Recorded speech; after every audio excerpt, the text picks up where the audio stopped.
केंद्रीय संस्कृति और पर्यटन मंत्री गजेंद्र सिंह शेखावत जोधपुर एयरपोर्ट पहुंचे, जहां पर कार्यकर्ताओं द्वारा उनका स्वागत किया गया। इस दौरान केंद्रीय मंत्री ने कुंभ के भव्य आयोजन को लेकर देशवासियों को बधाई दी।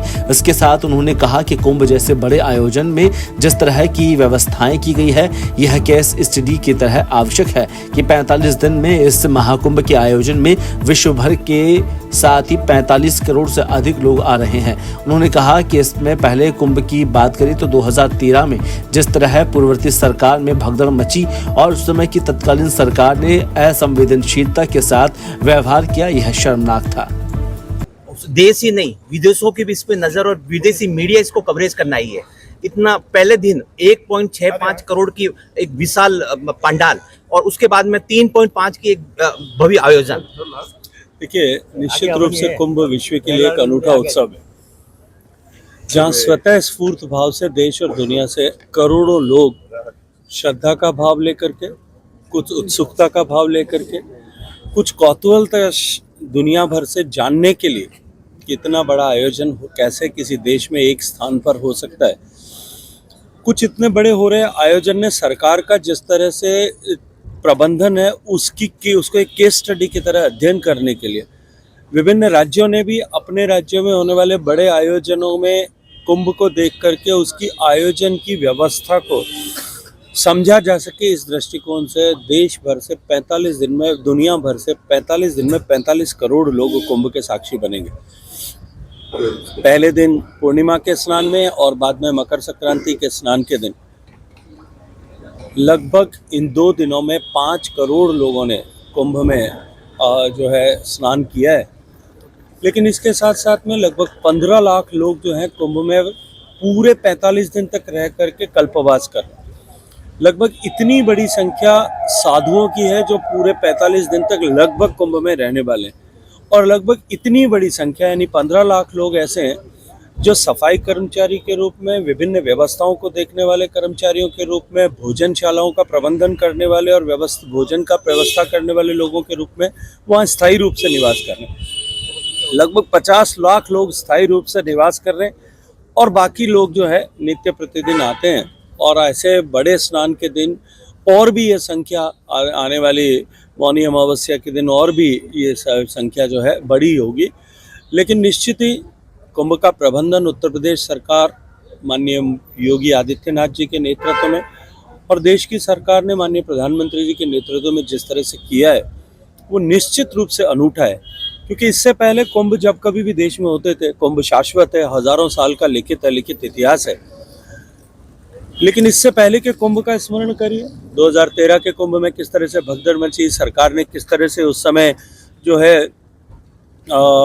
असंवेदनशीलता के साथ में व्यवहार किया था। वहां से लेकर के 1954 में जब देश की आज़ादी के बाद में पहला कुंभ हुआ था, आप उस समय के कुंभ की व्यवस्थाओं को देखिए, सरकार किस तरह से इन विषयों को लेकर के उदासीन थी। नेहरू जी के कुंभ में जाने के कारण से ऐसा लिखित रूप से लोगों ने स्टोरीज की है कि उस कुंभ में 1000 से ज़्यादा लोग जो भगदड़ मची थी उसके कारण से दिवंगत हुए थे। लेकिन अब क्योंकि सरकार हमारी विरासत का संरक्षण करने और विरासत का सम्मान करने वाली सरकार है, इसलिए निश्चित रूप से इस बार के कुंभ की व्यवस्थाएं जो है पहले से बहुत बेहतर, अच्छी और निश्चित रूप से व्यवस्थाओं को देखने और समझने की योग्य है। सर, एक बहुत बड़ा गठबंधन बनाया गया था, इंडिया नाम भी दिया गया था उसका। वो इस महाकुंभ को लेके कोई भी लाइन नहीं बोल रहा है, कुछ भी नहीं। ये क्या कुछ कहना चाहेंगे सर? देखिए, वो अवसरवादियों का संगठन है। ऐसे लोग जो पिछले लोकसभा चुनाव से पहले इस भय को लेकर के कि सरकार अगर फिर सत्ता में आई तो हम ऐसे भ्रष्टाचारियों को ये नहीं बख्शने वाली है, जीरो टॉलरेंस की नीति के तहत ऐसे सारे लोग जो जेल यात्रा करके आए थे, वो सारे लोग एक साथ एकत्रित आए थे। मुझे नहीं लगता कि ऐसे लोगों और ऐसे आचरण और व्यवहार करने वाले लोगों से, जिन्होंने कुंभ को पहले सत्ताओं में रहते हुए इस उदासीनता के भाव के साथ में, असंवेदनशीलता के साथ में देखा है, वो कुंभ की महत्ता और आस्था को भी समझते हो। सर, राहुल गांधी के बयान को किस तरह से देखते हैं? आपने ट्वीट भी किया था, किस तरह से? राहुल गांधी जी के कौन से बयान के परिप्रेक्ष्य में आप बात कर रहे हैं? लिखा था कि उनके ही वंशज उनका मुखौटा होता है। देखिए, गांधी परिवार की राजनीति और वर्तमान में नेतृत्व कांग्रेस पार्टी का, उसको लेकर के अब देश और दुनिया के सामने वो बेनकाब हो चुके हैं। उनका चेहरा सबके सामने उजागर हो गया। वो हिंदी में एक कहावत होती है, हाथी के दांत दिखाने के और खाने के और। मुझे लगता है कि उनके दांत जो है अब सबके सामने, उनका चाल और चरित्र, चेहरा जो है सबके सामने आ गया है। सर, विपक्ष हमेशा मीडिया की आज़ादी की बात करता है। आपको लगता है सर 1954 में जो घटना हुई उसे दबाने का प्रयास उस समय देखिए, हमेशा ही 1954 केवल एकमात्र उदाहरण नहीं है। वहाँ से लेकर के इमरजेंसी से लेकर के 2014 तक पूरे ग्रंथ लिखे जा सकते हैं इस पर कि किस तरह से उन्होंने लोकतंत्र का और लोकतंत्र के सारे स्तंभों का गला घोटने की कोशिश की। फिल्म इमरजेंसी को लेकर रायसिंह नगर में सिख समुदाय ने भारी विरोध किया। रायसिंह नगर के कोस्मो सिनेमा में आज दोपहर 12 बजे के शो में इमरजेंसी मूवी शो होने को लेकर सिख समुदाय को जानकारी मिलने पर बड़ी संख्या में समुदाय के लोग वहां पर पहुंचे और विरोध प्रदर्शन शुरू किया। विरोध प्रदर्शन के बाद पुलिस और प्रशासन ने मूवी के शो को बंद करवा दिया। इस मामले में सिख समुदाय का कहना है कि इस फिल्म में सिखों को बदनाम करने की कोशिश की गई है, जिसका विरोध किया जाएगा। ਵਾਹਿਗੁਰੂ ਜੀ ਕਾ ਖਾਲਸਾ ਵਾਹਿਗੁਰੂ ਜੀ ਕੀ ਫਤਿਹ। ਜਿਵੇਂ ਪੂਰੇ ਦੇਸ਼ ਭਰ ਵਿੱਚ ਇਸ ਫਿਲਮ ਦਾ ਵਿਰੋਧ ਹੋ ਰਿਹਾ ਕਿਉਂਕਿ ਇਹ ਸਿੱਖਾਂ ਦੀਆਂ ਭਾਵਨਾਵਾਂ ਦੇ ਖਿਲਾਫ ਔਰ ਸਿੱਖਾਂ ਦੀ ਜਿਹੜੀ ਸੇਵਾ ਭਾਵਨਾ ਹੈ, ਸਿੱਖਾਂ ਦਾ ਜਿਹੜਾ ਕਿਰਦਾਰ ਹੈ, ਉਸ ਦੇ ਖਿਲਾਫ ਇਸ ਪਿਕਚਰ ਨੂੰ ਬਣਾਇਆ ਗਿਆ ਔਰ ਸਿੱਖਾਂ ਦੇ ਖਿਲਾਫ ਇੱਕ ਐਸੀ ਮੁਹਿੰਮ ਚਲਾਈ ਗਈ ਕਿ ਸਿੱਖਾਂ ਨੂੰ ਬਦਨਾਮ ਕੀਤਾ ਜਾ ਸਕੇ। ਜਿੱਥੇ ਸਾਰੇ ਦੇਸ਼ ਭਰ ਵਿੱਚ ਇਸ ਫਿਲਮ ਦਾ ਵਿਰੋਧ ਹੋ ਰਿਹਾ ਹੈ, ਉੱਥੇ ਰਾਇਸਿੰਘ ਨਗਰ ਦੀ ਸਿੱਖ ਸੰਗਤ ਨੇ ਵੀ ਇਕੱਠੇ ਹੋ ਕੇ ਇਸ ਫਿਲਮ ਦਾ ਵਿਰੋਧ ਕੀਤਾ ਔਰ ਇਸ ਫਿਲਮ ਨੂੰ ਇੱਥੇ ਰਾਇਸਿੰਘ ਨਗਰ ਵਿੱਚ ਨਹੀਂ ਲਗਾਉਣ ਦੇਵਾਂਗੇ। ਇਹ ਸਾਰਿਆਂ ਨੇ ਫੈਸਲਾ ਕੀਤਾ। ਸਿਨੇਮੇ ਦੇ ਸੰਚਾਲਕਾਂ ਨੇ ਵੀ ਸਾਡਾ ਸਹਿਯੋਗ ਦੇਣ ਦਾ ਵਾਅਦਾ ਕੀਤਾ ਹੈ। तो ਇਹਨਾਂ ਦਾ ਅਸੀਂ ਧੰਨਵਾਦ ਕਰਦੇ ਹਾਂ। ਸਾਰੀ ਸਿੱਖ ਸੰਗਤ ਦਾ ਧੰਨਵਾਦ ਜਿਨ੍ਹਾਂ ਨੇ ਅੱਜ ਇਸ ਮੌਕੇ ਤੇ ਪਹੁੰਚ ਕੇ ਇਸ ਫਿਲਮ ਦਾ ਵਿਰੋਧ ਕੀਤਾ ਹੈ। ਵਾਹਿਗੁਰੂ ਜੀ ਕਾ ਖਾਲਸਾ ਵਾਹਿਗुरु जी की।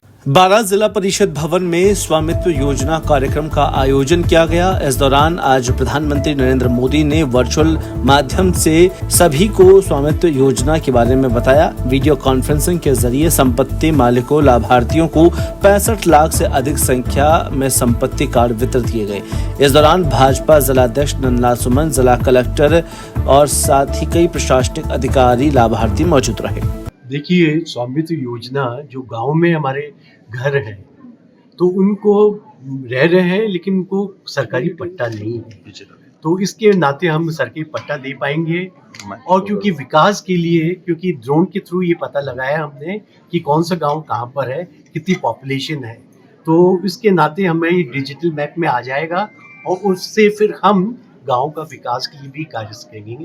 क्योंकि मोदी जी है जिनके दिल में गांव रहते हैं, अधिकतर हिंदुस्तानी हमारे गांव में रहते हैं, तो मोदी जी चाहते हैं कि हमारे शहर का तो विकास हो, साथ साथ में गांव का भी विकास। आयोग के अध्यक्ष बने हैं तब से इस समाज के लिए कितना बजट पास हुआ है? राजस्थान सरकार में कितना बजट मिला है? देखिए, राजस्थान सरकार, भारत सरकार, भारतीय जनता पार्टी का एक सिद्धांत है, महान सिद्धांत अंत्योदय, कि जो समाज सबसे अंतिम पंक्ति में खड़े हैं उनका उदय हो।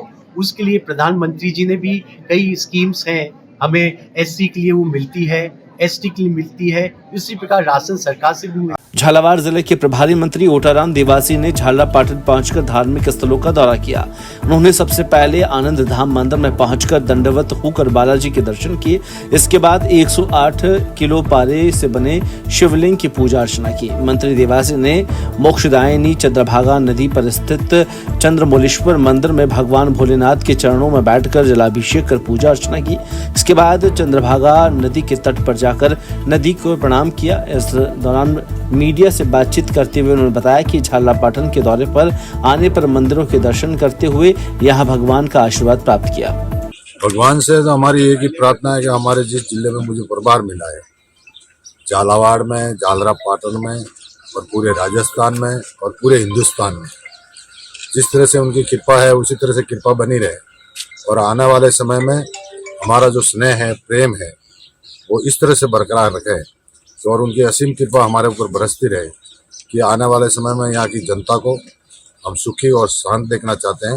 जिस तरह से हमारे यहाँ जो हमारा कार्यक्रम बना है उसे देखकर हमें बहुत बड़ी खुशी होती है कि जिस तरह का वातावरण हमने सबने देखा है और हमारे राजस्थान के मुख्यमंत्री जी सामान्य रोजगार के प्रति और जिस तरह से ग्रामीण विकास के पट्टे के माध्यम से आम जन में जो मैसेज देना चाह रहे हैं, आज का जो कार्यक्रम है वो आम जन और आम गरीब के साथ का है। मैं समझता हूँ कि देश के प्रधानमंत्री जी अभी उसका शुभारंभ करेंगे और उससे मुझे बहुत बड़ी खुशी होगी कि जिस तरह से पूरे जिले में करीब 4000 पट्टे एक साथ में वितरण किए जाएंगे तो हमें बहुत बड़ी खुशी होती है। इसी को ध्यान में रखते हुए आज का कार्यक्रम हमारे, जब मैं यहाँ झालावाड़ में आता हूँ तो द्वारकाधीश का मंदिर हो, आनंद धाम हो और ये शिव जी का मंदिर हो, चंद्रभागा नदी हो, जहाँ भी एक धार्मिक कार्यक्रम सुबह से मैं शाम तक एक बढ़ाता ही हूँ। मेरी ये इच्छा रहती है कि मैं एक आध्यात्मिक जगह में हूँ, तो मेरी ये भावना रहती है कि उस आध्यात्मिक जगह में जाकर दर्शन करके आऊँ और यहाँ की जनता के लिए, आम जन के लिए मैं भगवान से यही प्रार्थना करता हूँ कि उनको खुशी रखे, तो खूब आगे बढ़ाए और हमेशा प्रेम के साथ रहे। इसी के साथ जय हिंद, जय भारत। बयाना क्षेत्र और भरतपुर जिले में आज सीजन का सबसे अधिक घना कोहरा छाया रहा। शीतलहर और कड़कड़ाती सर्दी ने जनजीवन को बेहाल कर दिया। मकर संक्रांति के बाद सर्दी के अचानक बढ़ने से लोग हैरान और परेशान हैं। हालांकि इस मौसम ने किसानों के चेहरों पर मुस्कान ला दी। किसानों का मानना है कि सर्दी के सीजन में 2 बार हुई मावठ की बारिश और बढ़ी सर्दी से रबी की फसलों को काफी लाभ होगा, जिससे उत्पादन में वृद्धि की उम्मीद है।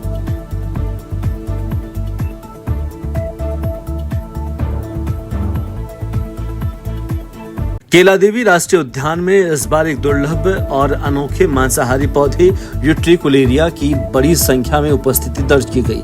आमतौर पर मेघालय और दार्जिलिंग में पाए जाने वाला यह पौधा, जिससे ब्लैडरवॉर्ट के नाम से जाना जाता है, यह पौधा छोटे कीट पतंगों का शिकार कर पर्यावरणीय संतुलन बनाए रखने में अहम भूमिका निभाता है।